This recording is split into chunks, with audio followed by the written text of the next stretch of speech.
Did you ever want to give a Lakota a good old whirl? Did you ever want to give them a try? You've been playing against them, but you wanted to sort of move over to the dark side? Well, I'm going to be showing you this sort of quite straightforward build order and opening that I've done, and hopefully gives you the motivation and courage to give them a go on the ladder. Let's do it. Hey YouTube, it's your boy Widgie here, coming at you with some more Age of Empires 3 Definitive Edition. And you find me on the battlefield, myself playing as Lakota on the left side here against an opponent, an Ottoman opponent named Blade of Darkness. So I'm going to be showing you this sort of strong and really sort of simple strategy for Lakota. So I know you guys have seen me playing Lakota on stream recently, and I've got to say, I'm having a lot of fun with this civ. One of my favorite civs at the moment, along with Aztec. And I've got to say, the native civs for me are the most interesting and fun to play, especially on a 1v1 situation. So this sort of build is going to be quite straightforward. So I'm hoping that, you know, if you've never played Lakota, or if you've maybe played them in the past and you've struggled with them, or if you just want to try something new, then I would really give this sort of strategy a go. It's one of the most common ones, and I'm sure you've probably seen it floating around on forums and maybe on a few other videos or streams. But this is sort of a semi-FF build that involves the Bow Rider unit. Now, the Bow Rider unit is crucial, a very key unit to Lakota, and it is a Dragoon unit, so it's very good against heavy cav, but also it's good against raiding vills, and it does pretty well against heavy infantry as well, which is kind of unusual. A very good high base damage and a very mobile unit and fun to play with. So we're going to be starting off with just gathering 800 food. We don't need to worry about building houses. Lakota has the full pop already there. So that's one of the good things. You don't have to worry about planning for wood to build extra houses and all that sort of stuff. You have the full pop cap available to you right from the start. And we do have our opponent here, Blade of Darkness, and I believe he's going to be going for a FF. Normally in the beginner sort of stage when you are playing against Ottoman, they're either going to do a FF, which is the fast fortress, or they're going to go with a sort of rush build, maybe with double racks, so double barracks with the janissaries, or maybe a barracks and artillery foundry to go janissary and abbas guns. There's a multitude of things that you can do with Otto, but they're the two main ones. So our first card is going to be the 4 villager card. Now I'm going to just quickly show you the deck here, but at the end of the video I will be showing you a summary of the deck and also the sort of order that I suggest that you put the cards in as well, so it gives you a good idea of how to open with this strategy. But the first card we're going to be going for are the 4 villagers. Very strong card, very easy to get, and this is all we're going to be doing, guys. All we're going to be doing is using our explorer to go around and get some treasures. Ideally, we kind of want to get food or wood treasures. Food is ideal because you can age up quicker. And then the wood's really good as well for transition as well, because we're going to be chopping some wood in transition, as most civs normally do. We're going to be putting the majority of our vills over to wood. Now, this isn't 100% refined, this build order or opening. You know, it all depends on the situation, but the majority of the time, you're going to be wanting to get, you know, around 10 bow riders out and using those bow riders to either, you know, harass your enemy, take a few vills out, or actually take the army on of your opponent. If depending on how much they're creating, it all depends on what they're playing, whether they're going to be playing in age 2, whether they're going to be waiting and going more greedy and playing age 3, or maybe age 4. It all depends on the map, the opponent, the civilization. There's a lot of variables, but ideally you want to go with a good solid bunch of bow riders, and then off the back of that you want to be getting into age 3. And the key thing is to try not to lose all of your bow riders. Really try and conserve them. Don't lose them. Make sure that you've got some decent micro and you're keeping an eye on them and you don't lose them all. So you can see here that I'm now transitioning. I am going with the age up for the chief, which gets you 400 wood. And that wood is going to be used to build some military buildings when we get into the second age. You can see here that I'm building a market with the wood, and I'm also going to be getting hunting dogs as well. So I recommend that you do that in transition just to help with your economy. And you can see that I'm building a tribal marketplace to gather the gold. Remember that. Remember that, guys. You cannot just straight gather gold with the Lakota civ. You have to build a tribal marketplace similar to the Haudenosaunee as well. So just make sure that you have a little bit of wood available for that. And you can see here now I'm getting the hunting dogs. That's coming in. And you can see, which I didn't even know about this, by the way, my opponent here has actually got a really sort of aggressive TP built here right near my base. And I don't think I actually noticed that at all for the entire game. By the way, there's a little bit of a spoiler there for you, but I don't think I even noticed it, which is kind of crazy. You can see here now that I'm just actually taking one of his treasures right in his base here. I've managed to convert one of the treasure guardians here, the bandit rider. And you can see here, this is a great way to, this is sort of the best thing to do now while you're getting into or just got into your next stage, is to start to scout your enemy opponent. Try and understand what they're going to be going for. Are they building multiple military buildings? Are they going for straight gold? You know, all that sort of stuff will give you an idea of what they're planning on doing. Now, I've got a card available to me. I'm being quite slow here. I should really get the next card. I don't know what I'm doing. I probably think that I haven't got one. So I'm a little bit slow here in selecting my next card. But what you want to do with the 400 wood, you want to build a corral. And also I suggest building a war hut. It's not called a war hut. It's called something else, a war camp, or it's called something like that. But it's basically the barracks. Now, some players will say to you, or some people will say to you, build double corral. So build 2 of the stables. But I think getting into age 3 and not having to think about building a barracks is kind of key, because when you get into age 3, you're going to be wanting to build your skirmish unit ideally, which is the Wakina rifles, the Wakina riflemen that are really, really good. And you'll already have your war hut available to you. So I like to go for the corral and the war hut. That's how I like to do things. And you can see here, I'm trying to get a full batch out. I can get the full batch out. I don't know why I'm not. I've got the resources available. Oh, I just do it. Nice. So there's first 5 out. Lovely. And you kind of want to just macro your villagers now. Once you've got that wood for hunting dogs and you've got enough to build the war hut and the corral, what you want to then start doing is just simply just sorting your macro out, making sure you're getting a good amount of food and gold to match your bow rider cost. And the bow riders do cost quite a bit of food and gold. And you can see here now, our opponents managed to get 5 Janissaries out. And we're going to see now, personally, I think 5 Jans could probably do okay against the... 5 bow riders could do well against 5 Jans, but we are just going to hold off here. We're just going to wait until we get our other batch out, and then we can give it a go. You can see here that I'm trying to get another 5 out, and I am a little bit slow here. I've managed to get 3 out, so not the best for me there, but it doesn't matter. You can still get a few more out before we think about aging up. So I'm just going to quickly pause because a lot's going on here. So what I've done is I've gone for the 4 villagers, I've gone for the 5 villagers, and then I'm going for the Great Hunter. Now, sometimes you can do this, or if you want to age up earlier, you can go for the 700 coin to then start to get into age 3 if you want to get into it earlier. I like going for the Great Hunter because it gives you such a huge economic boost. 25% increase on hunted animals, berry bushes for your villagers, which is really, really nice because you've got the hunting dogs on top of that. Already you're doing like 35% increase on gather rate. So it's absolutely awesome. Also, really like far into the later game, you may be needing to get your bisons, so these bison cards. And of course, with the Great Hunter card, that's going to enable you to get even more food in at a quicker rate, which is super crucial. So it's always good to have a good amount of economy here. If you go too naked, if you go too quickly with the FF, you won't have a huge amount of economy when getting into age 3. So I like to delay it a little bit, get that Great Hunter card. That gives me more eco behind me, and it gives me more survivability later on in the game, because I don't think Lakota do too well late game. So you kind of want to finish it in age 3 if you can. Age 4 they don't do as well, especially against Ottoman. I don't think they probably do that good, but I'm not entirely sure. But I would probably steer clear of that. Try and excel in age 3 if you can, and end in age 3 is what I would say. So you can see now that I'm still training some bow riders here and moving into the base, seeing what I can do. And he's still only got 5 Jans, so he's going quite greedy. I can now see that he's opened up with the stables. I can see that, and I'm trying to pick off a couple of villagers and a couple of the Janissaries.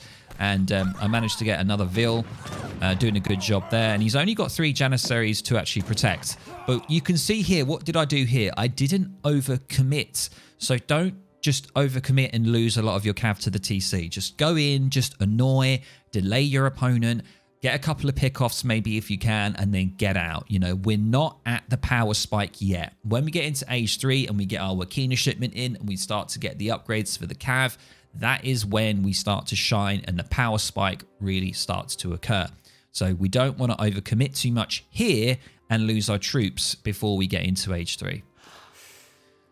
So what I'm doing is I'm starting just to get a final few more bow riders out, and now the 700 coin is coming in. So what I suggest is when you're near enough, when you're very close, to getting your next shipment in, or clicking the button to get your next shipment in, your 700 coin, at that point I would suggest you start to move over to food. That's the time that you want to move over to food, and you want to start getting in a lot of gold and food so that you are perfectly synchronized to get into age 3.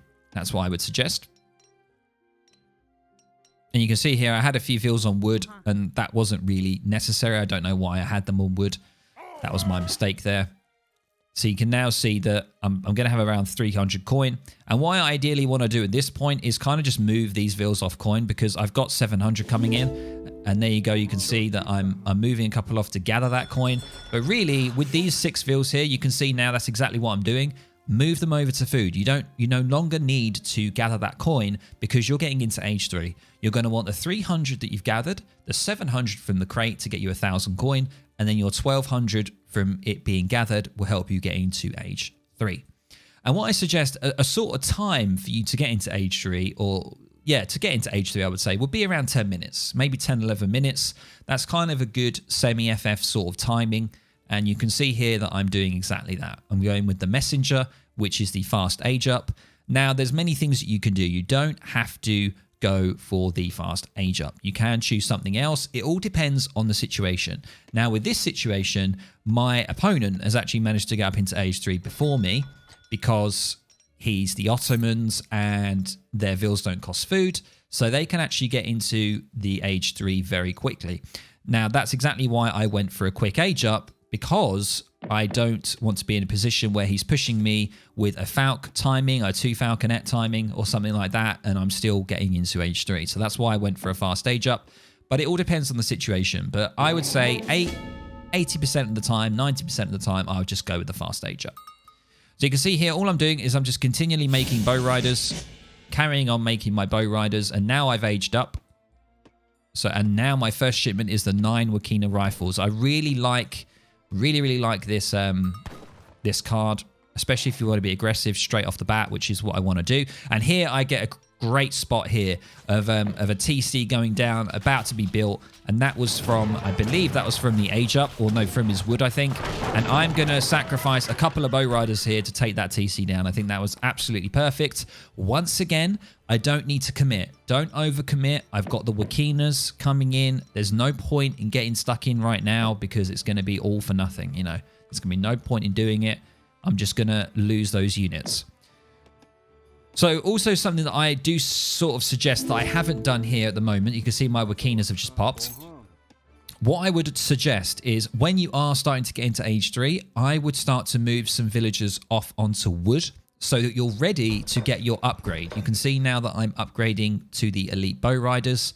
The upgrade costs 200 wood and 200 gold. So that's the next thing that I would just think in the back of your head. If you've got a lot of bow riders like I have, you kind of want to get your upgrade in as soon as possible so that you are ready to move in. And what I would suggest is when you've got your 9 Wakina and you've got a good group of bow riders and they are upgraded, that is your time to push. That is the time to get stuck in and do some damage. Because otherwise, if you leave it longer, with some civs, they will be able to out-eco you, and then they'll start getting more troops and it'll be harder to deal with. The only downside with this composition is that they do suffer with siege damage. So it's difficult to siege buildings and stuff like that. There is a sort of a workaround that you can do. You can get axe riders that have quite high siege, or you can build a community plaza. If you build a community plaza, there is the siege dance. You can put some villagers on that and it will significantly increase their siege, and that will be quite helpful for you. So there's multiple ways of doing it. Now you can see that he is going ahead and he is rebuilding that TC. So he lost the TC and he's actually spending more wood on building it again. So he's lost a lot of wood there, which is quite unfortunate for him. He still hasn't upgraded his Janissaries, which is very surprising. And he is actually going to commit to this. He is actually going to get stuck in, and it's not going to be too good for him because he's gone for a strange composition here with the cavalry archer. The cavalry archer is going to be countered by the Wakinas, And the Wakinas are also going to counter the Jans, so he hasn't gone for the best composition here. I probably would have gone Hussars and Jans, potentially. But, you know, that's what he's gone for anyway. So you can see here, I'm just being a nuisance. I'm constantly sieging the TP. And I'm going to start to engage his troops the minute I take the TP down. Here we go. We've got these veterinary cavalry archers. They are upgraded against the bow riders. They have a hell of a lot higher attack damage. He's only got 15. These guys have got 25. So that's why they're also good against heavy infantry. You can see the more I'm pushing on, I'm making sure to constantly move my Wakina rifles forward. Always make sure that you're moving them forward as he is retreating. Try and move forward as well. And you can see he has popped the militia here, so it is a little bit scary of what's going on here. I stupidly lost my explorer, so really, like, don't try to don't lose your explorer here. But I am going to commit. I am making the commitment here. I'm not going to back off, and I am going to deal with the militia. I need to be careful because he's got 2 Falcons out now, and I've got my Wakinas here. But you can see here that I'm using the bow riders to take down the artillery because they do pretty well against them. Got quite a good multiplier, and the falconets go down. And I just need to back off just a little bit here because I really don't want to lose everything. And I am remassing with a few bow riders on the way. And I've got some axe riders coming in now as well. So a really good heavy cav unit to also be able to get behind the enemy line here, around here, and to wreak some havoc with his vills as well. You can see here that he's kind of still trying to use his militiamen here, but I have sort of reinforced my units. I've got 11 bow riders, and I'm starting to make even more bow riders. I'm absolutely loving it.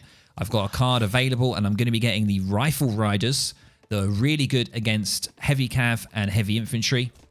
You can go for those instead of producing elite bow riders, but I like to go bow riders. I don't know why, I just prefer them.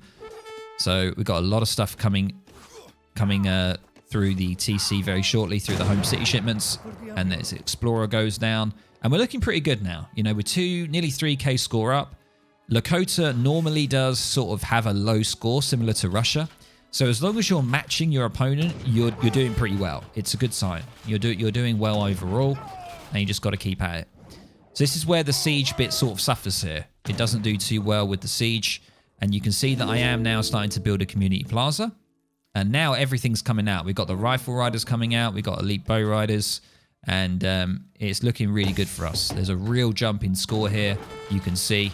And we're just gonna not commit too much with sieging stuff. We're just gonna try and really delay him doing anything and really getting the advantage. And you can see here that Blade of Darkness is waiting for his Mamelukes. And the Mamelukes are one of the most, like, the heaviest of heavy cavs. They're mercenary cav. You can see that ridiculous HP there. 1.45k HP, 34 damage, and a lot of missile resistance here. But I'm pretty confident. We got a lot of troops here, and I'm going to siege this down. You can see I'm doing the siege dance. Look at that, 28% siege increase because of the siege dance that I'm doing. If I just quickly pause before we get stuck in there, you can see that I've got only 4 villagers on that. And that's giving me a good amount of siege bonus to take down the TC.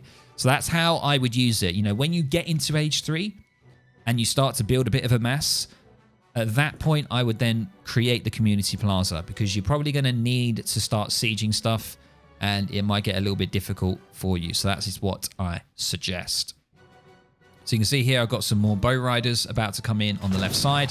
And the Mamelukes are going to come in, but I'm going to be able to do quite a lot of damage to them very, very quickly, because he hasn't got enough troops here. And the Wakinas, I'm just going to get them to focus on the Jans. And the bow riders are easily going to be able to clear up the Mamelukes, because they do sort of counter them, even if they do have range resist. And you can see here that the Jans are being taken down as well. More bow riders coming in. And this is it, basically. You just kind of want to... Your macro kind of needs to just be on food and gold, and maybe a couple of ills here and there on wood, so that you can maintain building any TPs. When I say TPs, I don't mean trade posts. I mean these little things here, these TPs. These boost your units, so it's good to build those because your Wakinas can build them. And TPs are really crucial. They're, well, not really crucial. They're more of an advanced thing, but they definitely help. TPs provide bonuses. You can see here, provides a hit point boost to nearby military units. So the more of them you build around your units, the more of an HP boost you will get. You can see here that's 281 and that's 309. So I believe that's like, yeah, that's like a 10% HP boost, which is really, really nice. Really, really nice. So there we go, guys. That's it. That's wrapping that game up. You can see how it can start to really sort of snowball, and you get that power spike when you get into age 3. And as I mentioned, what I would really suggest, guys, is do not throw away your cavalry. You can see here that when I was in age 2, I didn't overcommit around the TC here. I didn't overcommit. I made sure to back off if I need to. Just don't try and lose all of your cav, if you can, obviously. And then get into age 3 when you get that 700 gold shipment. And then further on, you can build a second corral if you want to when you're in age 3. It's entirely up to you. And that's pretty much it, guys. So I hope you found that build order useful, and we're just going to jump over to the deck very quickly. I'll show you a summary and give you an idea of what you should get in what order, just to give you an overview. So let's do that right now. Okay, guys, right. You find me on the deck screen. So this is the deck that I was using for that playthrough there, for that sort of opening and strategy. What I suggest that you go is you go for the villagers for number 4. Number 4. I suggest you go for the 4 villager card as the first card in age 1. You then go for the 5 villager card in age 2. You then go for either the Great Hunter card, or you go for the 700 coin. Now, you are going to get both of those, but it depends on what order. So sometimes like the third card could be the Great Hunter, or it could be the 700 coin, or the fourth card could be the Great Hunter, or the 700 coin. So it depends on which way you want to do it. If you want to get into the age quicker, then I suggest going for the 700 coin. But I like to go Great Hunter because it does give you that really good, strong, solid eco boost that you need to survive throughout the game. And then as the 5th card, so we've gone for the Great Hunter as the 3rd, the 4th is a 700 coin. The 5th card will be when you age up, and I suggest going for either the 9 Wakina rifles or going for the 5 rifle riders. It completely depends on the situation. Most of the time, I like to go 9 Wakina rifles because it really does well with the bow riders. It really complements the bow riders well. But if you want to keep with pure cav, then go for the 5 rifle riders. But it's entirely up to you. And then after that, the world is your oyster. You know, you can go for the cavalry combat upgrade if you want to, if you've got a lot of cav.